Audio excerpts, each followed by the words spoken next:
Yo, minasan, selamat datang kembali di channel Wibu Aku. Oke, balik lagi nih guys sama pembahasan alur cerita anime Shinjo Saikyo no Daima. Kali ini Mimin bakal melanjutkan alur cerita Raja Iblis yang satu ini guys. Setelah di part sebelumnya kita diperlihatkan debut dari Art Meteor, namun di akhir part 1 ada insiden Irina diculik oleh sang Raja Naga Kegilaan Elzar. Pastinya Art nggak mungkin tinggal diam begitu saja ya kan? Ya udah, nggak perlu berpanjang kali lebar lagi, kita langsung masuk ke pembahasannya. Part kali ini dibuka dengan sadarnya All Might dari pingsannya. Terlihat ternyata Art lah yang mengobati luka dari All Might. Lalu kemudian Art bertanya apa yang telah terjadi saat insiden penyerangan. All Might memberitahu kalau Irina telah diculik oleh Raja Naga Kegilaan Elzar. Hal itu sontak membuat kepala sekolah Akademi Laville cukup terkejut. Mengapa monster yang bisa dikatakan setara dengan dewa jahat itu mau menculik Irina? Dari reaksi All Might sepertinya ada hal besar yang ia sembunyikan. Akan tetapi Art sama sekali tak mempedulikan hal tak penting seperti itu. Ia malah mengatakan kalau Irina harus segera diselamatkan. Art dengan gamblangnya berkata kalau tak peduli siapapun lawannya, karena ia memiliki prinsip kalau tak ada kata mustahil di dunia ini. Kata-kata Art tersebut sepertinya menggentarkan hati dari All Might. Lalu All Might pun memberikan izin untuk Art bisa menggunakan harta kerajaan. Sementara Art sedang bersiap, kita diperlihatkan percakapan antara All Might dan ayahnya Art. Kalau dilihat dari inti pembicaraannya, sepertinya memang ada hal besar yang disembunyikan. Akan tetapi All Might tak bisa mengatakannya karena ia takut hal itu bisa membuat Art jadi menjauhi Irina. Kemudian cerita beralih ke Irina yang sedang berada di tempat Elzar. Tujuan Elzar menculik Irina adalah untuk mendapatkan darahnya. Ia bahkan telah menyiapkan monster yang telah dia ciptakan dari sisa-sisa jasad dewa jahat. Lalu kemudian ia akan memulai ritual pembukaan segel dari dimensi lain yang menyegel salah satu dewa jahat. Tujuan Elzar bisa dibilang sederhana, yaitu untuk menghancurkan dunia. Di sisi lain, Art yang sudah menggunakan full equip harta kerajaan, kini telah bersiap untuk berangkat. Lalu Ginny tiba-tiba datang menghampiri Art. Art yang tahu maksud kedatangan Ginny langsung melarangnya untuk ikut, karena masalah kali ini cukup berbahaya. Ginny sadar akan hal itu. Ia datang hanya ingin menyampaikan ke Art kalau ia sangat memohon ke Art supaya bisa menyelamatkan Irina.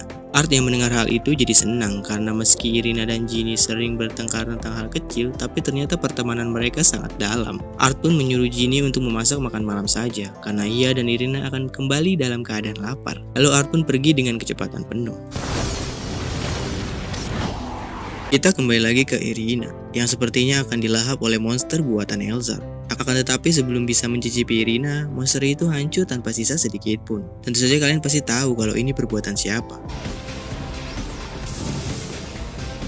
Ya, tepat sekali. Art Meteor kini telah datang dan siap menghajar Elzar. Karena tak ingin berlama-lama melawan para Kroco, Art dengan santainya memusnahkan para monster bawahan Elzar dengan mudahnya. Setelah itu, Art pun membebaskan Irina dari ikatan Elzar. Irina yang diselamatkan oleh Art merasa sangat senang, akan tetapi Elzar mengganggu kesenangan dari Irina dan Art. Elzar mengungkapkan rahasia terbesar yang disembunyikan oleh Irina dan keluarganya. Irina merupakan keturunan asli dari kerajaan, dan di dalam darahnya ada darah milik dewa jahat. Di dunia Art saat ini, semua kepercayaan menyembah Raja Iblis Parvatos. Tentu saja hal itu membuat dewa jahat menjadi dibenci oleh khalayak umum. Namun Art dengan lantangnya mengatakan kalau ia tak peduli sama sekali. Mau ia membawa darah dewa jahat atau malah ia dewa jahat itu sendiri, pokoknya Art tak peduli. Karena yang penting menurutnya ia lebih baik dan lebih berani dari siapapun. Irina itu layak untuk dicintai dan dihormati. Bagi Art, Irina itu seperti matahari baginya. Kemudian pertarungan Art dan Elzar dimulai.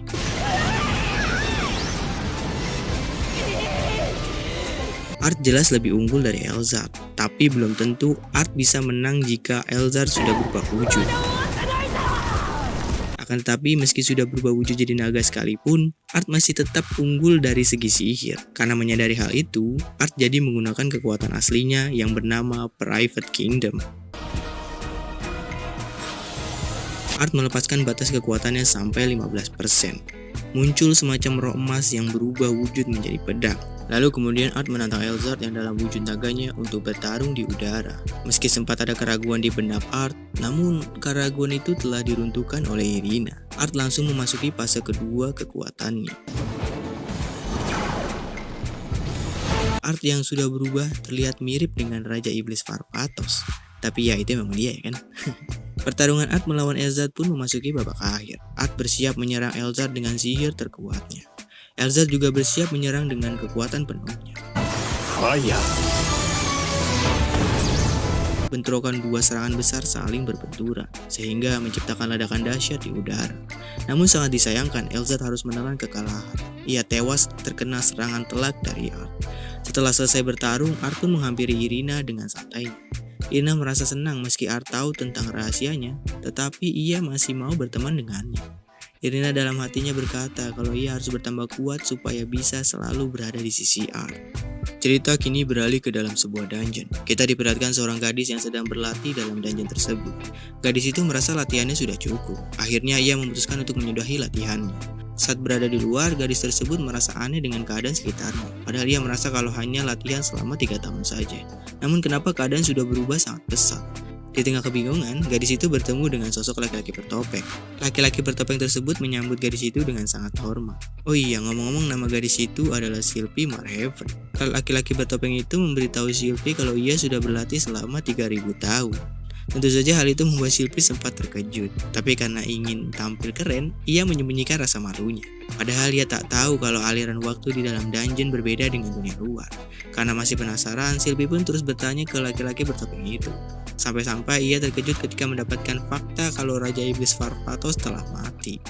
Namun laki-laki bertopeng itu memberitahu kalau jiwa Varvatos telah bereinkarnasi ke era ini dan kini berada di dalam tubuh seorang anak bernama Art Meteor. Lalu cerita berpindah ke Akademi Sihir Laville. Terlihat Art kini dapat beban dari kepala sekolah untuk membuat festival sekolah. Jelas-jelas hal ini bertujuan untuk mendatangkan keuntungan untuk akademi. Namun ada sedikit masalah yang terjadi, di mana kepala sekolah mendapatkan surat ancaman dari Lars Al Ghul. Beban Art jelas jadi double ini. Udah harus bikin acara festival, ditambah harus mengawasi juga. Benar-benar kerja lembur bagi kuda Art ini. Kemudian Art melakukan rapat bersama teman-teman sekelasnya, membahas tentang apa yang akan mereka lakukan untuk festival sekolah. Akan tetapi Sylvie tiba-tiba saja masuk begitu saja. Hal itu membuat Art terkejut bukan main. Untungnya tindakan barbar Sylvie bisa dihentikan oleh Olivia. Akan tetapi Sylvie malah jadi bisa menemukan Art dengan mudah. Art hanya bisa terdiam mendengarkan ocehan dari Sylvie. Art sampai kebingungan kenapa Sylvie ini bisa tahu kalau ia adalah reinkarnasi Varvatos. Karena Art tak mau mengaku, Sylvie pun mencoba untuk memprovokasi dengan cara melontarkan kata-kata yang nyelekit. Irina marah karena Sylvie terus-menerus menghina Art di depan matanya. Sylvie yang melihat Irina mirip dengan mendiang Lydia, hal itu membuat Sylvie jadi anak yang baik untuk sementara. Singkat cerita, Art dan Sylvie akan berduel 1 lawan 1. Pertarungan berlangsung cukup sengit. Mereka berdua sama sekali tak ada yang mau mengalah. Art sebenarnya ingin mengalah, tapi sudah terlambat karena Sylvie memainkan tempo yang sangat tinggi. Meski Sylvie sangat mahir dalam berpedang, akan tapi ia masih memiliki kelemahan. Art pun mengincar hal itu dalam hitungan detik saja.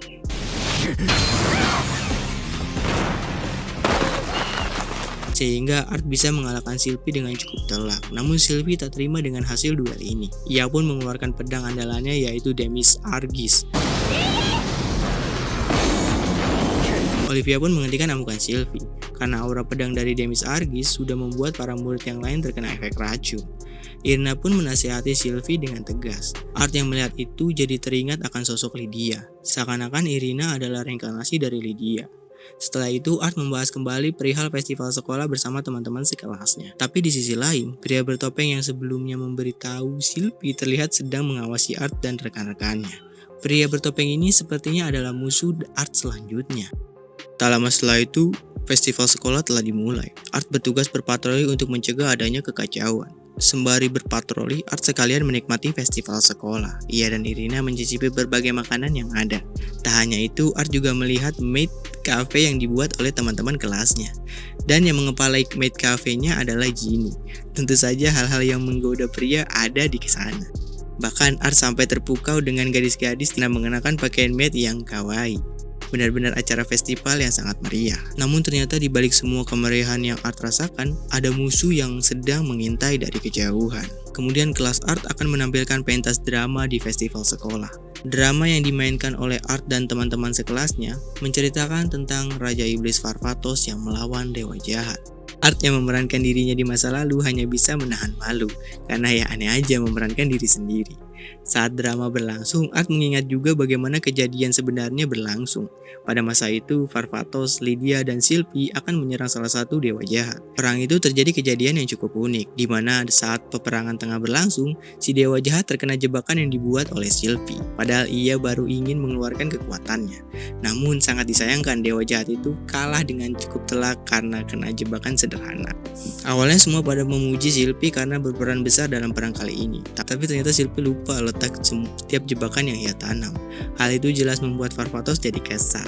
Namun meski demikian, Sylvie tetap dianggap berjasa. Bahkan Lydia sampai memberikan Sylvie pujian. Padahal kalau kalian tahu, Lydia ini orangnya tidak mudah memberikan kata pujian. Hal tersebut membuat Sylvie menjadi senang bisa mendapatkan pujian dari orang yang sudah ia anggap kakaknya sendiri. Berakhirnya perang itu sekaligus mengakhiri flashback dan drama yang Art pentaskan. Akan tetapi saat tengah memberi hormat ke penonton, Sylvie secara tak sengaja melihat sosok dari Lydia. Tapi saat menghampiri sosok tersebut, Sylvie terkejut karena sosok itu bukan Lydia. Tentu saja hal itu membuatnya menjadi sedih. Lalu sosok laki-laki bertopeng tiba-tiba saja muncul di hadapan Sylvie. Tak lama setelah acara drama selesai, Sylvie tiba-tiba saja mengajak Art untuk bertemu dan berbicara nanti malam. Singkat cerita, Art dan Sylvie bertemu di depan sebuah pohon. Padahal sempat dikira akan menembak Art, ternyata Sylvie malah dengan lantang mengatakan kalau ia ingin membunuh Art. Sylvie pun melepaskan segel kekuatan yang ada di pohon besar itu. Ternyata yang ada di dalam pohon itu adalah kekuatan dari pedang suci Valgalgus, salah satu pedang yang dipakai oleh Lydia. Art merasa ada yang aneh dengan Sylvie. Ia merasa kalau Sylvie sedang dikendalikan oleh seseorang. Pertarungan Art melawan Sylvie pun terjadi begitu saja. Sementara itu di sisi lain, pria bertopeng itu terlihat sangat senang melihat Art yang bertarung dengan Sylvie. Rupanya pria bertopeng itulah yang telah mengendalikan atau bisa dikatakan mencuci otak Sylvie dengan cara memberikan penglihatan masa lalu yang dimana Varvatos telah membunuh Lydia dengan tangannya sendiri. Karena ada celah di hati Sylvie, pria bertopeng itu pun memanfaatkannya dengan sangat cemerlang. Sekarang ia hanya perlu melihat Art dan Sylvie saling menghabisi satu sama lain. Kita kembali lagi ke pertarungan Art dan Sylvie. Terlihat Art terkena serangan telak dari Sylvie. Akan tetapi Irina dan Ginny datang untuk membantu Art. Namun sangat disayangkan, Irina dan Ginny sama sekali tak bisa mengalahkan Sylvie. Lalu Art pun bangkit kembali dan langsung masuk ke mode Private Kingdom. Melihat wujud Art yang terlihat mirip dengan Varvatos membuat Sylvie semakin menggila. Art mencoba untuk menyadarkan Sylvie dengan sihirnya. Akan tetapi hal itu seperti tak mempan sama sekali. Art yang tak punya pilihan terpaksa harus melakukan kekerasan ke Sylvie. Meski berniat menyerang Sylvie, namun hati Art seperti berkata lain. Ia hanya terdiam dan tak bergerak ketika Sylvie hampir menebasnya. Namun hal tak terduga terjadi. Tiba-tiba saja terdengar suara dari Lydia yang menyadarkan Sylvie. Lalu pria bertopeng itu muncul karena rencananya sudah gagal. Dikarenakan rencana pria bertopeng itu sudah gagal, ya mau tak mau ia harus bertindak sendiri kali ini. Meski berusaha untuk menyerang Art dengan kedua pedang Sylvie, hal itu sama sekali tak membuat Art tergores sedikit pun. Hal ini bisa dikatakan kalau ketektokan dari sang Raja Iblis Varvatos benar-benar sangat keras. Lalu tanpa basa-basi, Art pun menebas tangan dari pria bertopeng itu. Meski dengan satu tangan, pria bertopeng itu masih berusaha untuk melawan Art dengan pedang Demisargis. Namun, sangat disayangkan pedang Demisargis menolak pria bertopeng itu. Hal itu bisa terjadi karena pedang Demisargis sendiri adalah pedang suci. Art juga menjelaskan kalau pedang suci itu memilih tuannya sendiri. Pria bertopeng bukanlah orang yang pantas untuk memegang pedang suci tersebut. Art pun menunjukkan cara menggunakan pedang suci yang sebenarnya. Hanya dengan satu tebasan dan tenaga yang biasa, pria bertopeng itu hancur berkeping-keping dan hanya menyisakan topengnya saja. Setelah itu kejadian yang sangat langka terjadi, di mana jiwa Lydia muncul dan berbicara dengan Sylvie. Lydia meluruskan kesalahpahaman antara Sylvie dan Art. Lydia memberitahu kalau Varvatos sama sekali tak salah. Ya mungkin segitu aja dulu untuk alur cerita anime Shinjo Saikyo no Daimao part kedua. Part kali ini cukup intens menurut Mimin sendiri ya. Mungkin selanjutnya bakal lebih seru dan menarik lagi. Jadi tunggu aja ya untuk kelanjutannya. Oke, sampai jumpa di next alur cerita anime selanjutnya. Salam Wibu aku.